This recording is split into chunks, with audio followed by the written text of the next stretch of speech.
Well, there we go. Good morning, everybody. I'm here.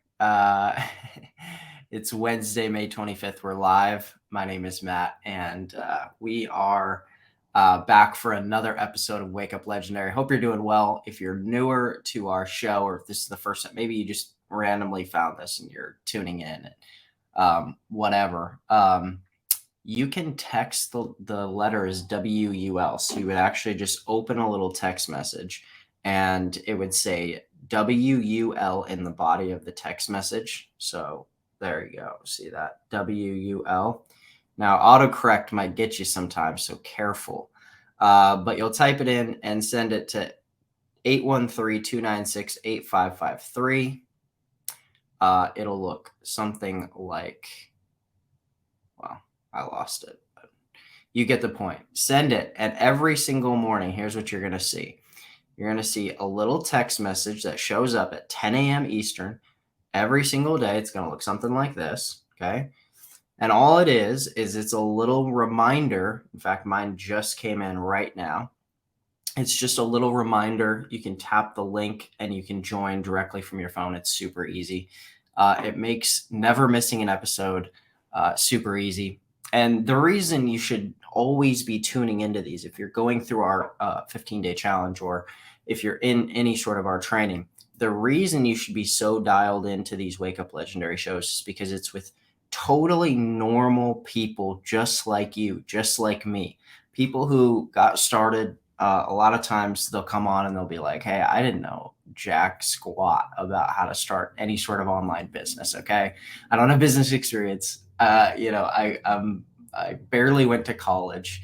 And then there's other people who are really successful, who have full-time jobs and careers that required college and went through that whole thing. And now they're kind of like, all right, well, now I need a little extra income to pay student loans, or to pay my mortgage, or to help save for kids' college funds or stuff like that. So long story short, text WUL to 813-296-8553. Every single morning we have on another awesome guest from our community. Today, that guest is Emma. What's up, Emma? How's it going? Hello. Tell us a little bit about yourself. Where are you from? How'd you manage to find Legendary? What's the story behind Emma and her online business?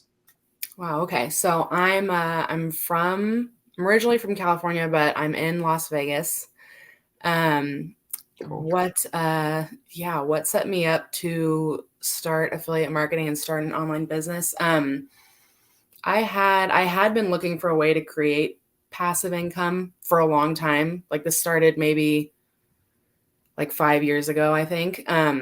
Cool. Just because I just had like some life experiences, like, without getting into it too much. I worked with terminally ill children, which I know is kind of a heavy topic, but it just put in perspective for me that life is so short and nothing is guaranteed or promised. So I wanted to be able to live my life based around my values. And that didn't always necessarily mean for me, like, being committed to someone else's corporate dream, being committed to someone else's, schedule, like, because I knew I wanted to have children someday. I wanted to be able to do all these things with my life. And for me, that meant having more financial freedom and time freedom and location freedom. So the hunt for passive income and for, some type of, because I knew I wanted it to be online, some type of online income started a while ago. And so, as many people do, I started with an MLM. Sure. Join the club, man. Yeah. Which, I failed in the traditional sense that financially it didn't really set me ahead. But I will say that it did do a lot for, like, my mindset around business, my mindset around what it takes to run a business, to be a professional.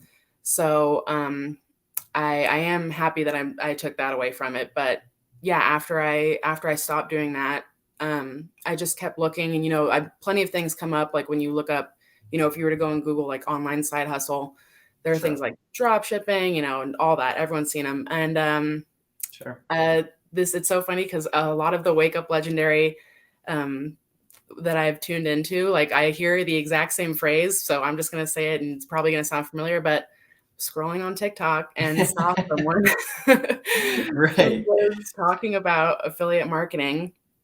And to me, it was like it was hitting all of the right buttons when it came to having my own online business, because like an online business is great, but like I didn't have a product that I had created. I didn't have a product. I didn't want to deal with, inventory and shipping and customer service and everything. So as she Yeah. was describing what she was doing and how she was able to do it, I was like, that's pretty incredible. And so the rest is kind of Mm. history, because it was the 15-day challenge that she was promoting, and that was that.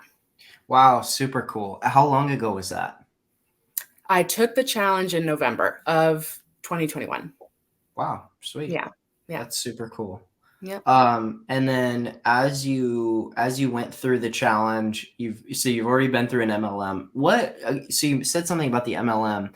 What did you mean by it did things for your mindset or got you thinking differently? Like, was it just kind of employee versus business owner mindset, or what?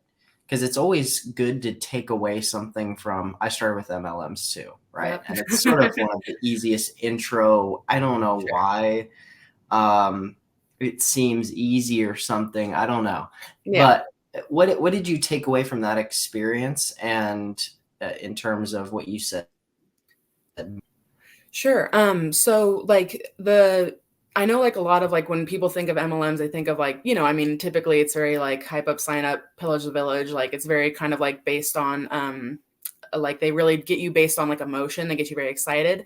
The one that I joined, they were trying to like kind of flip the script on that, and they treated it very professionally. Hmm, So they were big into developing your mindset as a business owner so that you were prepared for, the highs and lows, the valley of despair, all those things. And so like they were big into mindset books, reading and beefing up your business owner mindset so that, just to kind of anticipate the highs and lows of business ownership. So there were a lot of mindset books involved, and I read, I still have all of them, and I still read them frequently because they're great. But yeah, really, really what it came down to was just seeing how being a business owner is so much more different than being an employee in so many yeah, different ways. Like, and so just having kind of like that endurance to carry you through maybe some of the tougher times yeah, in Europe, because, I mean, there are times, I mean, for example, like as an employee, we're so used to getting paid every 2 weeks, right? yep, That's a big thing for new business owners to overcome, is that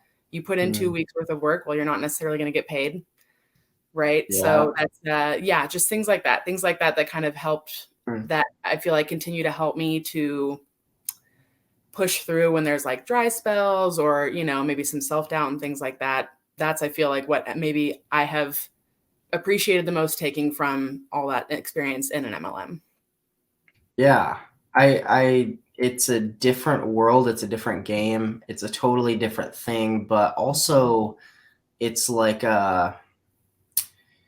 yeah, I don't know. It's like it does give you some sort of intro. There's always some sort of positive takeaway. It does give some sort of like um here's how to here's what it's like to work and sort of grind and not have anything handed to you kind of thing. Same with any sort of Exactly. business, I guess. But Exactly. Becoming very self-sufficient.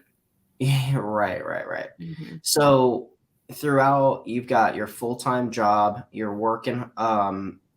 Throughout that process, you end up finding us on TikTok somehow. Mhm. You purchase our challenge. Um, as you're going through the challenge, tell us a little bit about your experience. Did you have like an advisor? Did you go through all of the challenge? Did you go through the challenge? Then how did you go through that, and how did you experience that? What was that like?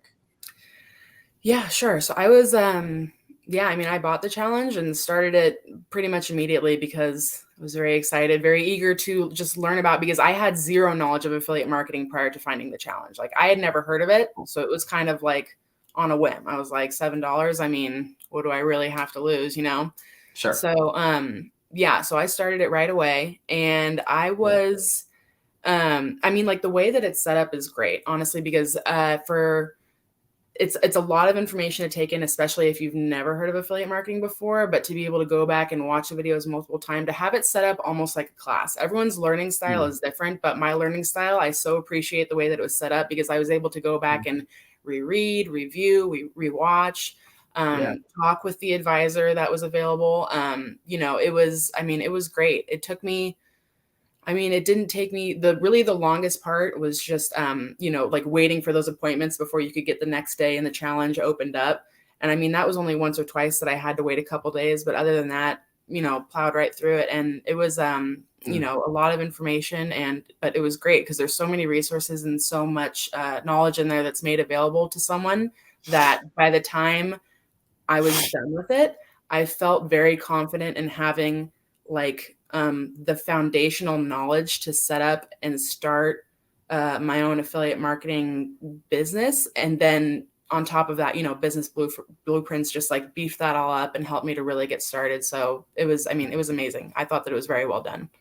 Cool. That's so cool. And then as you transition into the whole content creation realm, so are you like a social media guru, or like is this newer for you? This is all new. I mean, Okay. like it's all new. I Cool. have like one unrelated Instagram account where I post a lot about like what I'm reading. But Cool. Instagram posting a picture is a whole nother world from like TikTok content creation. So yes, essentially I am a novice. It's all beginner for me. Wow. Cool. Yeah. Are you like a big reader? Yes. Yeah. Huge reader, love to read. Cool. That's Yeah. awesome. Yeah. So you go from virtually no TikTok content. I mean, especially short form video content creation is very Yeah, tricky, right? it is. Um, and you dive in. Any nerves, any worries? Are you scared? Are you nervous? Are you just like, all right, like, here we go, let's do it? Yeah. Yeah. Yes and no.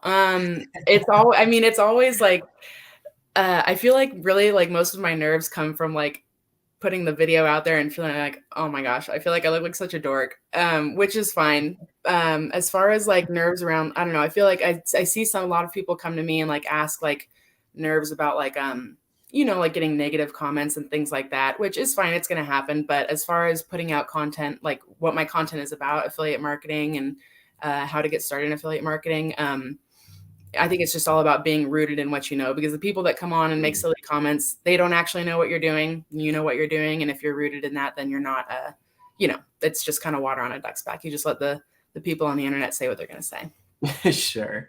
Yeah. Yeah, it's that's always tricky, man. I mean, people I always wonder what that's because when I first got started, it was like there wasn't when I first started making videos, there wasn't this organic reach. So like Mm. I never really dealt with being a new video content creator and having actual people watching. It was more like you created it and hoped somebody would watch. Yeah. And usually no one was watching. Mm-hmm. And so it's just a fascinating thing. I always wonder about that, how people who are brand new to this, brand new to the Mm-hmm. idea of this, go on TikTok or something. And, like you got videos on your channel that have done 40, 30, 40,000 views.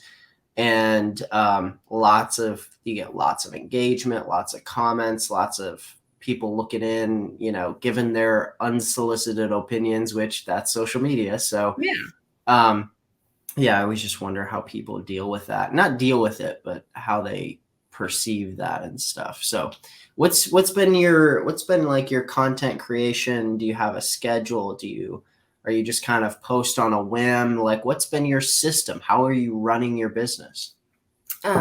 So the first month that I did TikTok, I challenged myself to post 5 times a day, which is a lot. Wow. Yeah, yeah. And I mean, that's not necessarily a strategy. It's just that's going to work for everyone. But I felt that, yeah. So Did you disclaimer. side note, did you see the guy that I interviewed a while back who was like, yeah, I post 10 times a day.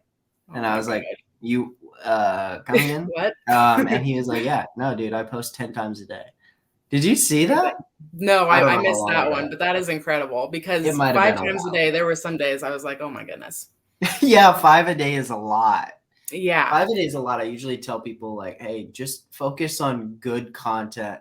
See if you could get one great piece of content every day. And if Yes, you could get a absolutely. couple more than one or two, awesome. But get one. Okay, so 5, you started out 5 a day. Right.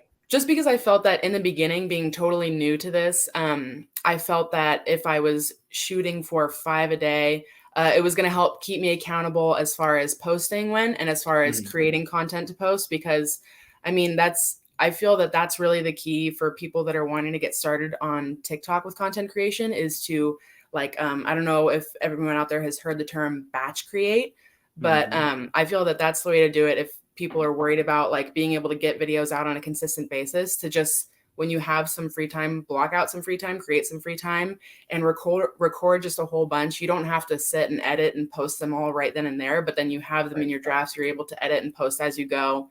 And so that was what really helped me. Now, yeah, so that was the first month. And since then, I'm being a little bit more realistic. It's more like 2 or 3 a day, Sure. because at this point now, it's like I've created my target audience. You know, that's another thing that first month really helped with. Having all that content was creating a good target audience. And so now I'm just able to do, yeah, like do a little bit less, but it's still getting the reach that the first month did. So yeah. Yep. Yeah. Yeah. It's still bingo. It's still getting the same reach or whatever. I also think, well, good on you for figuring out a rhythm that works for you and is sometimes, yeah, I don't know what it is. We come up with some crazy stuff sometimes. I mean, not that 5 a day is not doable, Hmm. but also, I mean, is there enough time in the day? Probably. Is there enough creative juice to actually show up? Because you're talking, I don't even know how to calculate that. 5 a day times 30 is 150 a month. Okay, so, but I mean, like legit, like good content that's gonna Hmm. get views, that's gonna get watched. It's a lot, Yeah. and I'm glad to hear that you figured out a little bit of a solution. So, you're at 8,000 followers almost. Hmm. Um, Yep. what have you found most beneficial for? Let's start with let's do two things. One for views and engagement and growing your followers, Hmm. and then two is converting those followers, meaning how do you turn them into leads? What types of things do you do to turn them into leads? But start with how are you getting those followers? What type of content have you found works best? But what's been your takeaway over creating content and building that followership to now almost 8,000? Sure. So I think that for the first part, for getting followers, for getting traction and an audience on TikTok, I think that if there were like the best things that you could do, I think it would have to be, I mean, they talk about it on TikTok quite a bit, but a hook in your video, right? Something to engage your audience, something, because TikTok is very, I mean, if you actively engage your brain for a second while you're scrolling on TikTok, usually like it's just like a passive, like, flip, flip. And you really are waiting for something in a video to catch your eye, because that flip comes very quickly. If there's not something in the first 2-3 seconds that makes you stay, then you're on to the next video. So So by putting, the hook, you for let's say somebody's watching this and they're brand new day one. mhm. Um, it's what you mean by that. Tell me if this is right. Is in that first 3 seconds, you've got to come out with something that grabs their attention and stops them from scrolling. Exactly, Okay. exactly. Yeah. Yes, Hmm. yeah. Yeah, something, I mean, a lot like, and there's a lot of like social media strategists that you can just like look up their accounts and they're giving this info away for free. That's a lot of what I do, is you just go on TikTok and search social media strategy and they're like, here's 10 great hooks you can use in a video. And so lots of resources for being able to create, eye-catching and attractive and intriguing videos on TikTok. But yeah, just I anything just like, I just want to emphasize that was like you just said that in passing, but that's a real thing there where mhm, people um, don't understand that you can just there's sort of endless ideas and resources, and if you were to just go search things like that on TikTok or on YouTube with a little notepad, and you're sitting writing down like, oh man, I could use this hook, I could use this hook. I have in a safe.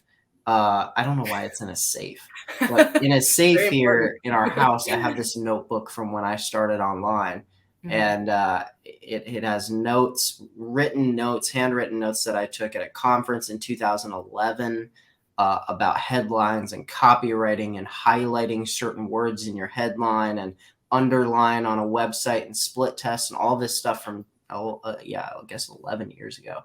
I'm getting old in this industry. And still some of that stuff is crazy. I look back and I write that and I look at some of the headlines and I was like, oh, wow, that was like a great headline. I bet this would be a good hook in a video, or I bet this would be like a good curiosity nugget in a training or something. But doing things like that is sort of taking it. So I think, with Legendary, you get sort of a business model training. You definitely get some traffic and marketing training as well, especially deep inside the blueprints. But you get this whole business model. But I just thought that what you dropped there in passing was sort of a key for people. And the key being, you've got to take it and actually run with it and actually implement it and then build on it, right? So like now you've gone from just, I'm a consumer consuming training. Okay, I get it. Now somebody tell me what to do. No, you're on the TikTok app and you're actually typing in, okay, like I got to find some hooks. I got to figure this out, right? And really you're just engineering. You're sort of solving a complex problem of, well, what's going to be my next hook? What should I do? Where should I look? Right. And you didn't message me. You didn't you didn't open an email and you were like, hey, Matt, I need ideas for hooks. Do you have any ideas? And most of the best business owners don't. They're like, okay, what resources do I have around me right now? How do I solve this problem? Let's solve it. And so kudos to you on that. Thank you. Sorry, I mean, my mind was blown that there are people whose entire TikTok account, whose entire niche and social media like corner of the world is just putting out strategies to help other TikTok accounts grow. And once I found that, I was like, oh man, like it's on. Like this is a game changer right here. It's great. Yeah. And the interesting thing too is, what some people will comment here on this live is, well, who's the right one to follow? Who's the right one? But that's the wrong question. That you could look up 10 of those accounts. Some of them will tell you the same things. What I used to do, for instance, with stuff like this is I used to look them up and I would just sit down and type out like what their suggestions were on certain things. Let's say hashtags. What's your strategy around hashtags? And I would get it from a bunch of people who showed up first on Google. I would look up people on TikTok, people on YouTube. And I would write down their suggestions and I would cross-reference them. So I would look through and see, okay, these 3 things out of all of everything that they say, these 3 things are the ones they all agree on. So I'm absolutely going to do these things. And then the other stuff that wasn't as much, I was like, these are opinions. So there's certainly maybe some facts, but then there's also just opinions. And you need to understand that when it comes to, I think everyone who's listening would do a really good service to themselves to just say out loud, there's people give opinions online and not everything is black and white, and you got to test it and you got to try it out and actually see if it works. You got to figure out if it works for yourself, for your specific style, your content, whatever. Absolutely. Yeah, I agree. So you're creating all this content. You're starting to get followers because you're using good hooks. And my guess is that you've also figured out a way to sort of keep people on the video too, because how long a video gets viewed is really important too.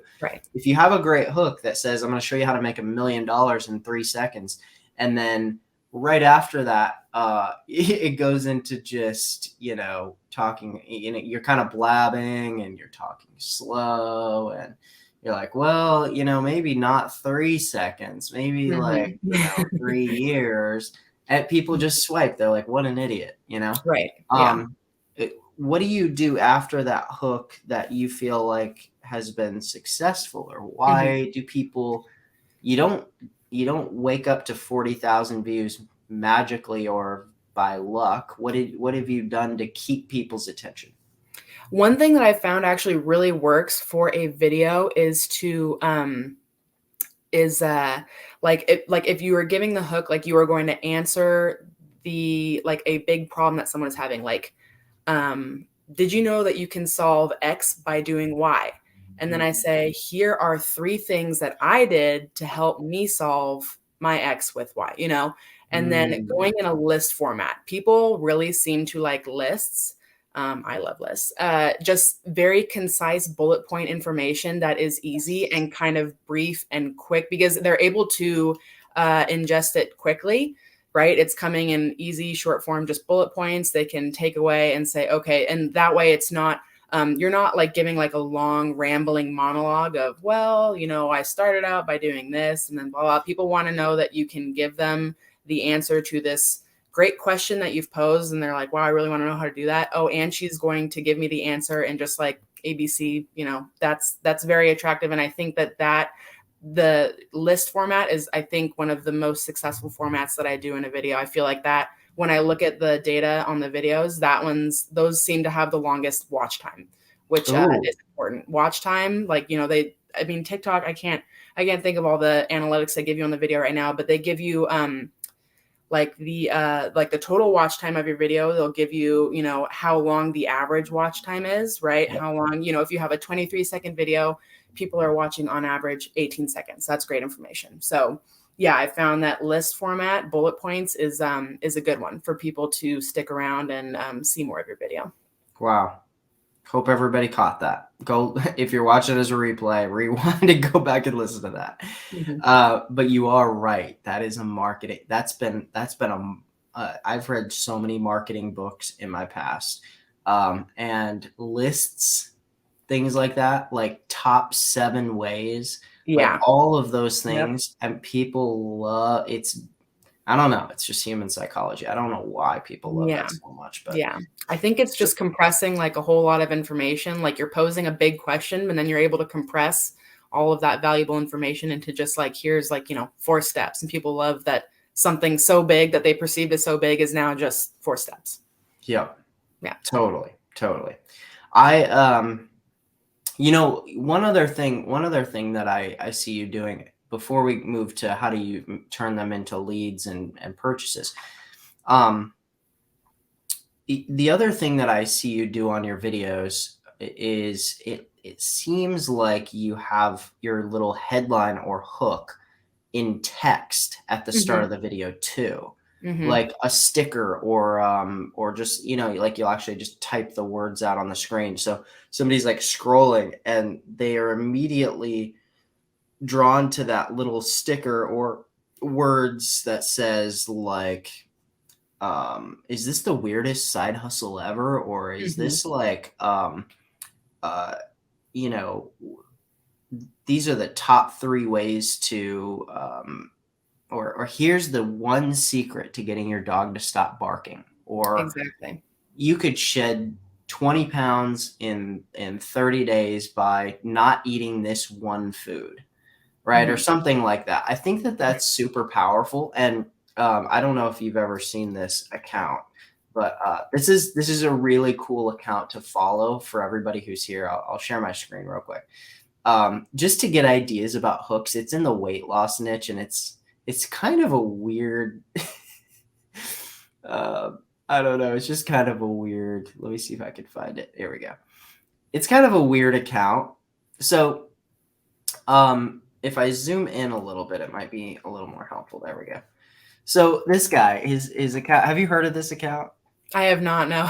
Okay, give this account a little follow. But basically, if you really want to learn sort of like the copywriting, how to use copy and how to use these little, like, check this out, right? So we were talking about lists, right? Time. The first He food is does this.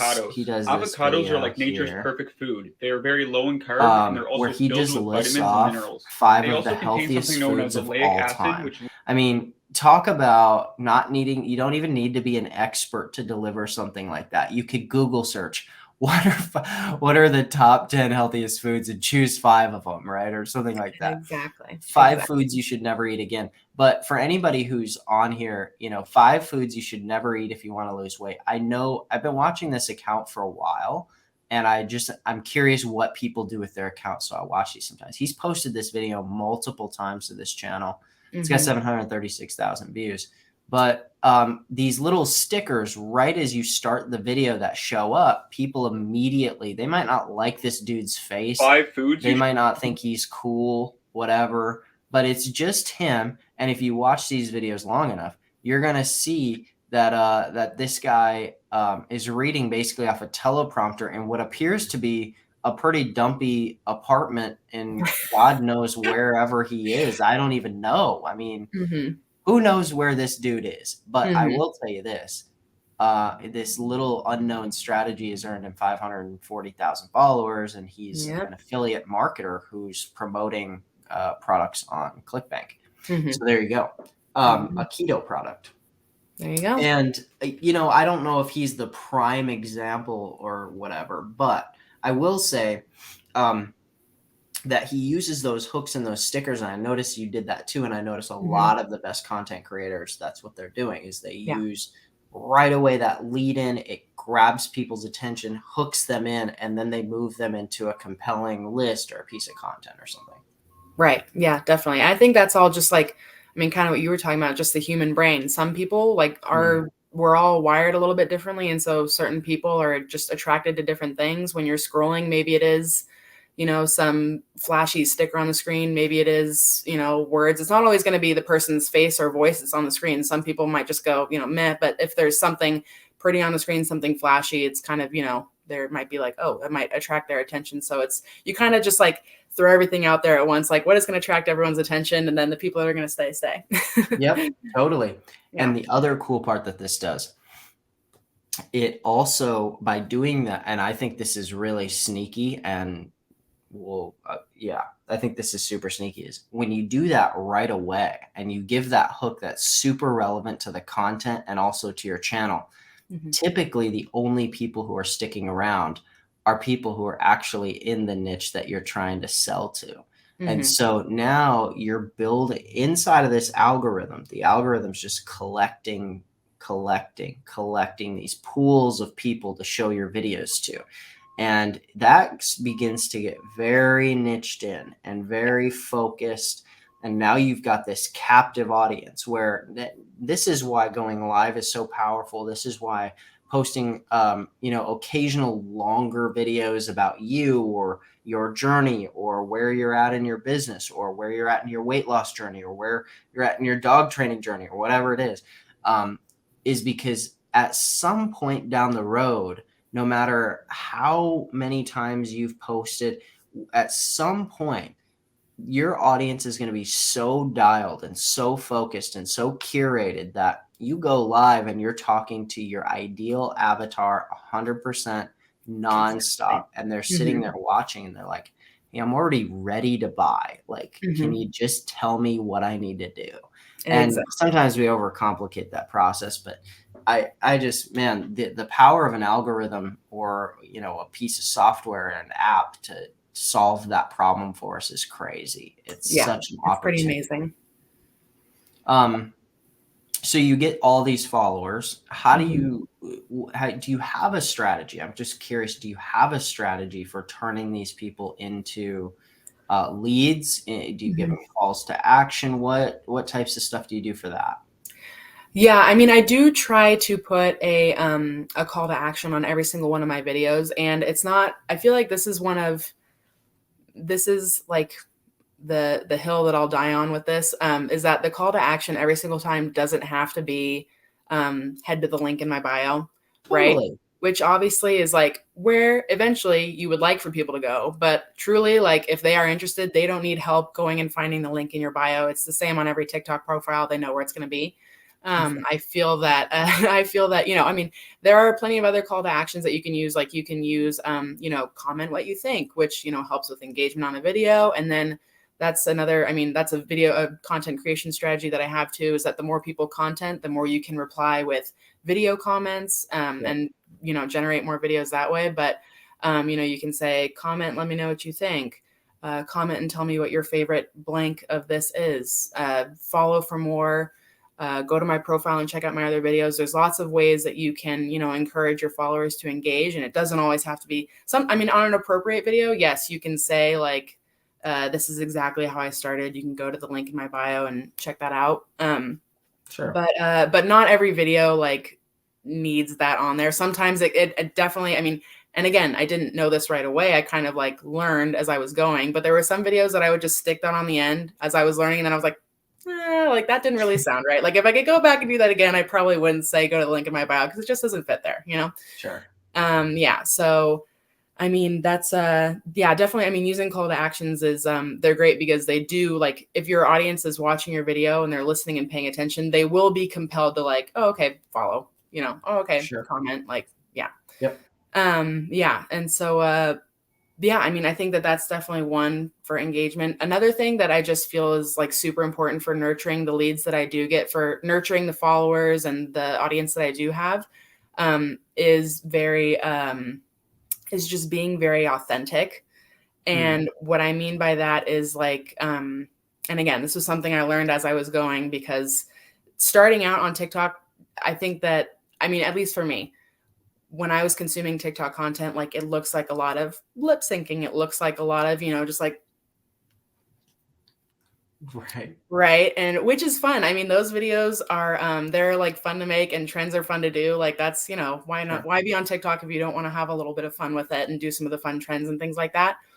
But, I found that people buy into you before they buy into what you're selling. And so being authentic and genuine, and I feel like letting your audience hear your voice in a video at least one time a day, like actually talking, you know, and engaging and like being open about like who you are and what you're doing, and essentially letting your audience know why they should care. I feel like is just like maybe probably the number one thing to turn just your followers from people who like, yeah, to turn followers from people who are just following you to people who are like, oh yeah, that's Emma, I recognize her. Oh yeah, she was talking about this last time. Like now I'm interested in her story. I'm interested in why she started affiliate marketing.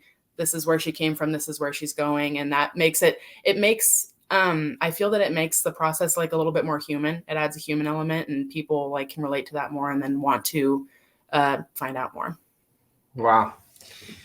Yeah, I feel like that, to me, the whole, you know, not needing to put a call to action, and also not necessarily needing to do a bunch of trends all the time, but really bringing yourself to it.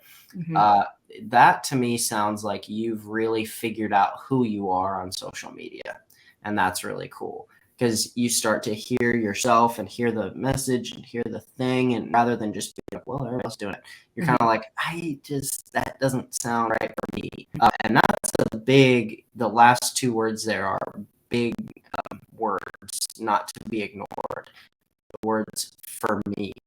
Because once you start to feel more comfortable as it is, you know, doing the content for yourself, not for yourself, but what I mean is you begin to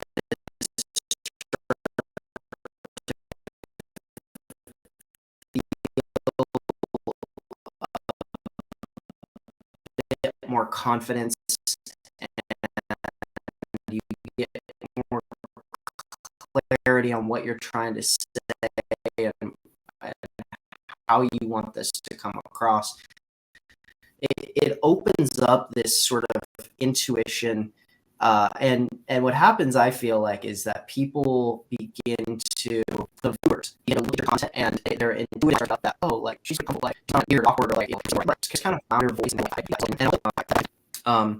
yeah, this, but you know, since the algorithm's built so much on how much of the video is viewed, I've done some tests around this, and with some really great results, actually. But here's a little tip to everybody who's creating content on social media.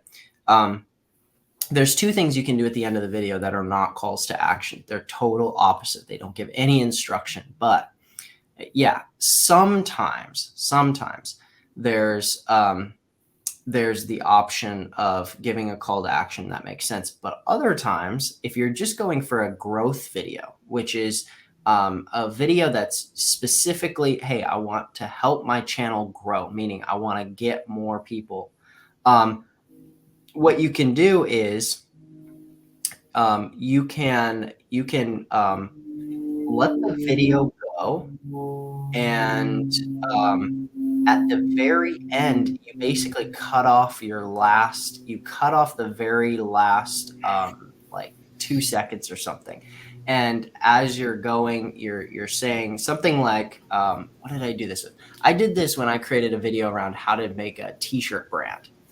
And so at the very end of the video, I would say something like I was going to give them a call to action or something, and the video just stopped. And then it went back to the beginning. Because sometimes when you do a call to action and you sort of set it up as this, like, now, if you'd like more information about this, what are people going to do? They're going to scroll, right? It's like, yeah, it's if you're like, and also if you want more information about my product, you can go to the link in my bio. And it's like, okay, yeah, I get it. But like, people are going to start scrolling because they feel like it's the end. And so what I did is I made this video about, and it was basically like, would you like to, so the hook was, would you like to start a t-shirt brand without needing any inventory or your own online store? Here, let me show you how. Step 1, go to this website, whatever. And then step 2, go to fiverr.com, whatever. And then step 3, and I went through 5 steps. And at the very last step, it just kind of cut off and the video restarted. So I started to get a lot of people who viewed it again because I went really fast through the content. So they were like, dang, I think I need to watch that again. And they started pausing, and they started commenting. And this is the only video on this whole channel.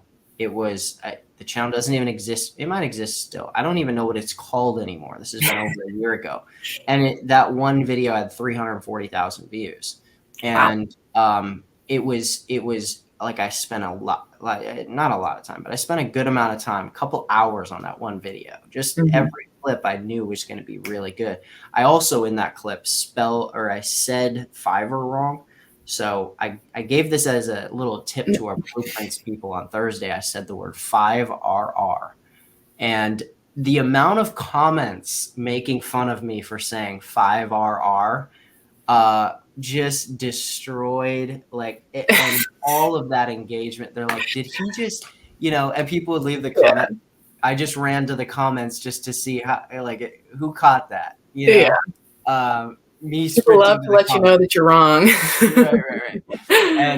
And man, like the little creative humor bites like that, especially misspelling something, or especially pronouncing something intentionally wrong, but just moving right through it like nothing happened. You'll get tons of different comments, and those comments are the best because it's people just having a good time, and it's more positive, funny, humor-based comments. And a lot of times when you're trying to sell something or you're doing business online, a lot of the comments are like, oh God, here we go again, but if you can get comments that are just more like, hey, we're playing around, making fun, like that's the point. That's what the algorithm loves. And so your videos will likely blow up a lot when you do that. Yeah. And then you end it, on a hard end before you're really wrapped up and give a call to action, which then people are like, did the video just start over? Am I watching this again? And then they'll watch it again. And now the algorithm's like, oh my gosh, people keep watching this video. This must be a really good piece of content. Let's push that out to everyone in the world. Like, let's get it in front of as many people as we can. So sometimes an unconventional approach, I think a lot of times people get on here and they watch other successful people's videos and they're like, oh, okay, that's exactly what I have to do. And it doesn't maybe fit them, or it doesn't quite the voice. I don't know. It just doesn't hit their voice right or whatever. And it just doesn't work. And I think a little bit of creativity helps. Yeah.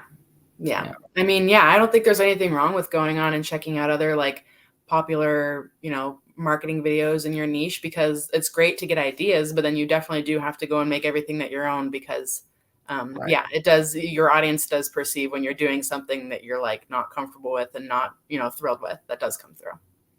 Yeah, totally. Yeah. Wow.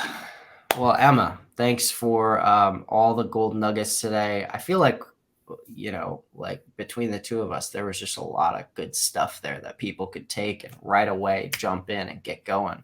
So thanks for bringing the heat, and thanks for, I think, were you kind of a last minute? Did we need to, or no? I was, but then I got rescheduled, so it's totally fine. I had plenty of time to prepare. It's all good. Well, thank you for being flexible, and yeah, to keep rocking. I just wanted to say that I feel like there's not a super secret reason for your success. It feels like you put in the work, and I don't sometimes, like, if people come on here and they feel like nervous or like, like, it just feels like you're comfortable and confident leading people to where they need to go. And that's a cool thing. And keep it up, keep rocking. Thank you so much. And thank you for having me. Of course, anytime. All right, guys, I'm going to put up Emma's TikTok. Go give Emma a follow on TikTok. It's Prosper with Emma. Really easy to remember, Prosper with Emma.